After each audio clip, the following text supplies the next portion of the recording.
मी स्वतः घेत होते. रविराज लोंढे कराड. बंधू पाटोळे किती छान काय बोललेच नाही माझ्याबद्दल. नाव घेतलंय माझं काय महाराष्ट्रातून दादांचे शिष्य आलेले आहेत. खास गुरुपौर्णिमा साजरी आपलं सद्भाव इथे व्यक्त करण्यासाठी महाराष्ट्रभरातून दादांचे शिष्य इथे आलेले आहेत. रविराज बद्रे कुठे असते तर त्यांनी स्टेजवर यायचं आहे. रागिणी गोडबोले मुंबईकर या देखील आलेले आहेत. आपली कृतज्ञता सद्भावना व्यक्त करण्यासाठी गुरुचरणी दिन होण्यासाठी. विशाल हे विशाल झाल्यात आम्ही दोघं ज्यांनी आपल्या अमोघ वाणीने संपूर्ण महाराष्ट्राला हसवलं विनोदांना आणि त्यांच्या वाणीतून साक्षात सरस्वती बोलते असे महाराष्ट्राचे ख्यातनाम असे निवेदन आमचे मित्र कुमारजी पाटोळे हे देखील पाद्यपूजन करत आहेत. त्यांचं काय नाव आहे? दादांच्या भगिनी कविताताई भोसले यांच्या वतीने देखील या ठिकाणी पाद्यपूजन झालेलं आहे. दादांची गुरुबहीण म्हणजे आमच्या आत्या आहे. हा आमच्या आत्या आहे. आणि त्यानंतर खूप चांगल्या गायिका म्हणजे मला आधी माहित असलेल्या खूप चांगल्या गायिका, त्यानंतर खूप चांगल्या अभिनेत्री म्हणजे ज्यांनी आता नागराज मंजुळेंच्या टीम मध्ये असतात. नागराज मंजुळेंचे ज्याचा मटका किंग चालू आहे, मटका किंग मध्ये सुद्धा आहे नागराज मंजुळेंचं घर बंदूक बिर्याणी हा चित्रपट पाहिला, त्याच्यामध्ये देखील आहे. पाणी चित्रपटामध्ये देखील आहे. सगळ्या चित्रपटामध्ये अतिशय उत्कृष्ट असा अभिनय करणाऱ्या आसावरीची तारे आणि सगळ्यात महत्वाचं सतीश तारे तर सतीश तारे ऍक्टर सतीश तारे त्यांचे त्या लहान बहीण आहेत. खूप मोठ्या आणि सुनील तारेंच्या सुद्धा खूप मोठ्या घराण्यातून आहेत आणि त्यांनी देखील पाद्यपूजन केलेलं आहे. यानंतर सिद्धार्थ कांबळे यांनी म्हणजे माझ्या बंधूंनी दादांसाठी कपडे आणलेले आहेत, वस्त्र आणलेले आहेत, संपूर्ण पोशाख तसेच विश्वजित तायडे दादा चिठ्ठी घ्या. या ठिकाणी चिठ्ठी आत्ताच यायला लागलेल्या आहेत. विनोद साळुंके पापणी फडफडली पेठ बोर्डवाडीहून आलेले आहेत. यानंतर खरं तर ज्या शिष्यगणांनी हा सोहळा या ठिकाणी आयोजित केलेला आहे, आपल्या गुरुंविषयी असलेले हे प्रेम व्यक्त करण्याचा आजचा हा दिवस हा एक अविस्मरणीय सोहळा पुण्यनगरीतील हा रसिक जन हा सोहळा संपन्न होत असताना पाहत आहे. भोकरदनहून आलेले शिष्यगण यांना विनंती की आपण वर यायचं आहे. यानंतर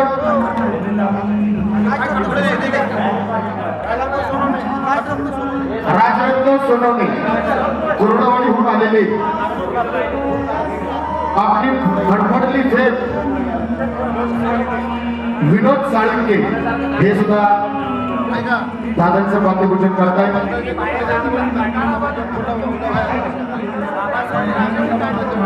आदरणीय बाबासाहेब राजगुरू त्यांनी बाहेर सुंदर अशी रांगोळी काढलेली आहे. त्यांना विनंती की आपण रंगमंचावर यायचं आहे. दादांच्या शिष्यगणांपैकी तसेच जी एकलव्याच्या भूमिकेत दादांना आपलं गुरु मानत आलेले आहे. सुंदर असं काम करत असताना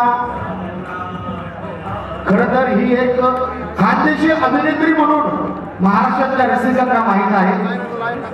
रंगमंचावर आपल्या नृत्याच्या माध्यमातून सुद्धा आपली कला जिने जोपासलेली आहे आणि दादांना आपले गुरु मानत असताना आज आपलं प्रेम व्यक्त करायचं आहे ही भावना मनात ठेवून या ठिकाणी उपस्थित झालेले आहेत.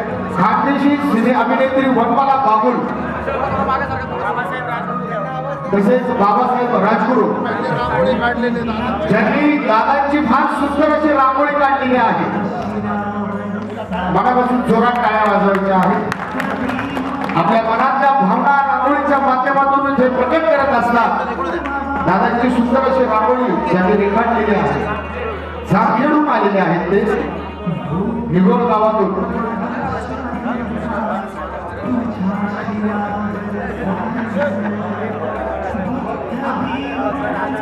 बाळासाहेब बनसोडे, त्यानंतर हर्षानंद जगताप यांनाही विनंती की आपण पुढे यायचे. दादांच्या आयुष्यामध्ये खरं तर हा एक वेगळा प्रसंग आज शिक्षकांनी आणलेला आहे. यानंतर गौतमजी हराड, यानंतर हे शेवटच वाद्यपूजन असणार आहे. विशाल चव्हाण, ज्या अनेक लोकगीतांच्या माध्यमातून अनेक भीमगीतांच्या माध्यमातून अवघ्या महाराष्ट्राला माहीत असलेले जे गाव आपल्या गायकीच्या माध्यमातून अवघ्या महाराष्ट्राला ज्यांनी भुरळ पाडली, दादांचा वसा सांभाळण्याचं काम प्रकाशजी दिंडे आलेले आहे. त्या बाबते दादांचे वारसपुत्र आणि भैया सुद्धा त्याला आता वारसपुत्र देणारे वाटतं. हर्षानंद जगताप, विशाल चव्हाण आपल्या प्रत्येक गाण्यातून रसिकता ज्यांनी आपलंसं केलेलं आहे. अनेक गाणी विशाल चव्हाण यांनी गायलेली आहेत. दादांचा आदर्श हा मनामध्ये ठेवून आयुष्याचा उत्कर्ष करत असताना हर्षानंदने त्याने रसिकांसमोर नमूद केलेला आहे.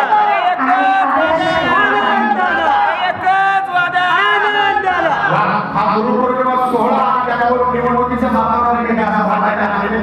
परंतु दादा अखिल भारतीय चित्रपट महामंडळाच्या संचालकपदी सुद्धा विराजमान झालेले आहेत. जोराच्या टाळ्या दादांसाठी वाजवूया. आणि डोळ्यांबरोबरच चित्रपट महामंडळाचे दादा उपाध्यक्ष आहेत. या सगळ्या बाजूला घ्या ना. आणि आता या सुंदर सोहळ्यानंतर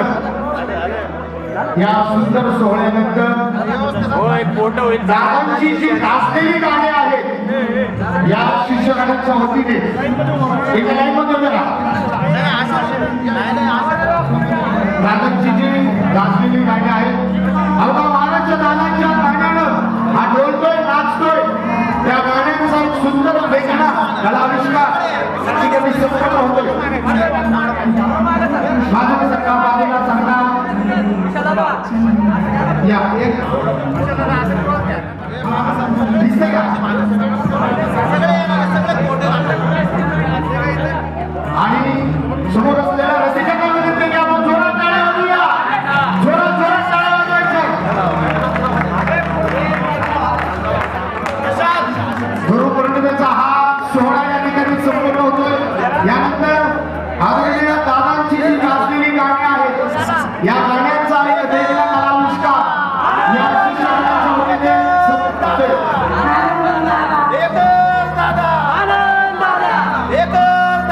लोकगीतांचा एकच दादा, भीमगीतांचा एकच दादा, हे म्हणजे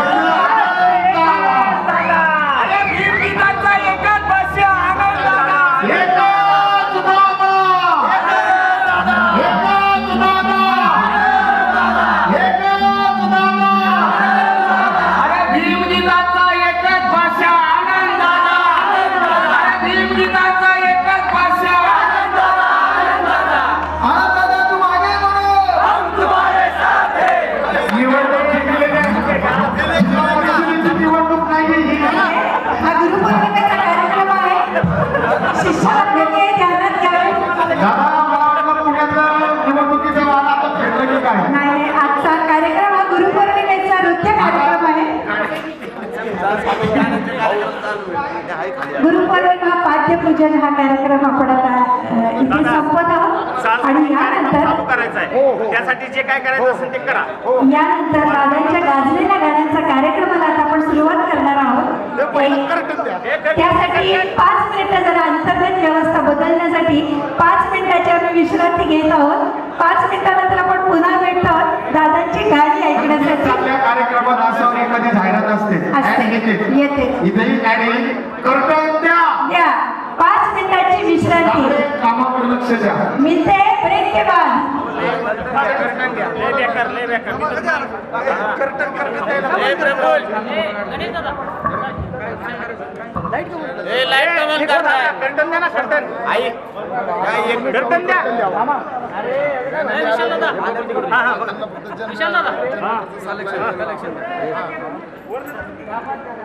माणूस नाही येत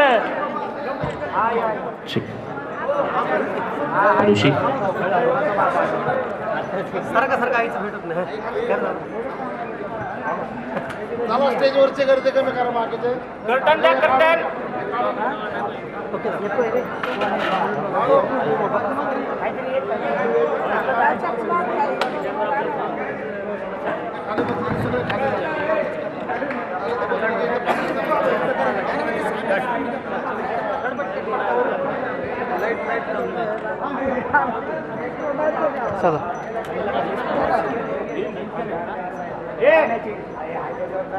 म्युझिशियन म्युझिशियन म्युझिशियन गरुडा